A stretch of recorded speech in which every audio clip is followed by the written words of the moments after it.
All right, welcome. Today we're diving deep into Pune's food scene. But this isn't just going to be a list of best places to eat. Nope, we're going to try and decode the city's entire culinary DNA. Because see, to really get Pune's food, you first have to understand its personality, which is, well, unique and totally unapologetic. And believe it or not, the best place to start is with its signboards. Okay, so what you're looking at here, this is what's known as a Puneri Patya. It's this type of brutally direct, super witty, and yeah, sometimes sarcastic signboard that you'll find plastered all over the city. This thing is way more than just a sign. It's like a window right into the Puneri soul. It's direct, it's no nonsense, and it's brilliantly efficient with words. And trust me, that attitude, it shapes absolutely everything, especially the food. And that personality is exactly what we're going to be tasting today.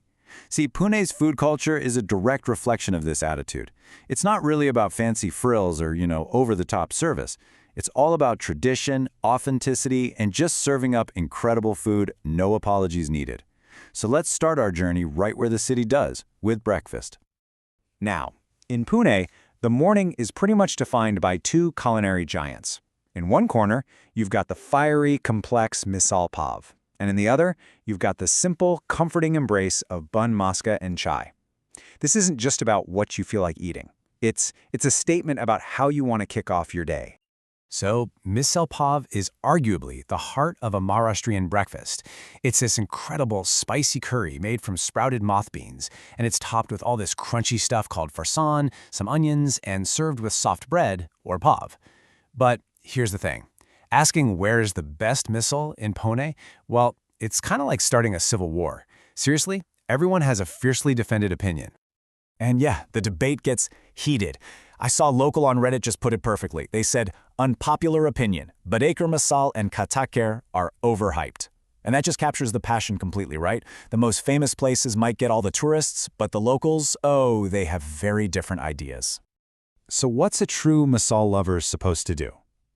If you want to get past the tourist traps and eat like a real local, you've got to dig a little deeper. You have to find the spots that aren't just famous, but are genuinely beloved for their consistent, authentic flavor. So, where do the insiders actually go? Well, digging through local discussions, a few names just keep popping up again and again. You hear about places like Abba Masal in Rastapeth or Shakuntala Masal out on Saswad Road. These are the spots celebrated for their authentic taste. These are where you find the true flavor of Pune's misal. All right, let's switch gears and head to the other pillar of Pune's breakfast scene. This one tells a totally different story. If misal is all fiery and loud, the Irani Cafe experience is steeped in history and, a sort of quiet charm. These places aren't just restaurants, they're bona fide cultural landmarks. And the signature dish here is just pure comfort food. It's a simple, fluffy bun, sliced open and just slathered with a thick layer of butter or muska. It's perfect for dipping into a hot, sweet cup of Irani chai. It's so simple, it's timeless, and it is an absolutely essential Pune experience. And there's such a cool history behind it all.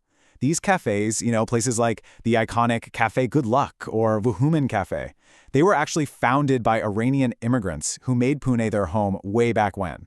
They brought this unique cafe culture with them that has now become a completely inseparable part of the city's identity. Okay, so from the beautiful simplicity of breakfast, we're now moving on to the grand performance of a Puneri lunch, the Maharashtrian thali. And let me tell you, this is not just a meal. It's a complete culinary experience, a perfectly balanced universe served up on a single platter. The whole philosophy of the thali really revolves around one single word: balance. It's designed to give you a taste of everything: sweet, sour, spicy, savory, all in one go. It's this holistic approach to dining that is both incredibly satisfying and just so deeply rooted in tradition. So to really understand it, let's break it down, using a legendary spot like Hotel Shreyas as our example. You'll usually find multiple vegetable dishes, or bhajis, a tangy lentil stew they call amti, some traditional flatbreads, spiced rice, and a fresh salad. And then, to wash it all down, you've got solkadi, which is this amazing digestive drink that just perfectly completes the meal. But hey, Pune's food story doesn't just end when the sun goes down. Oh no. In fact, for a lot of people, that's when it truly comes alive. So let's hit the streets and explore the quick, iconic street food hits and the thriving late-night food culture that keeps this city buzzing. First up, you absolutely cannot talk about Maharashtra without mentioning vada pav. But Pune's garden vada pav, it's a little different.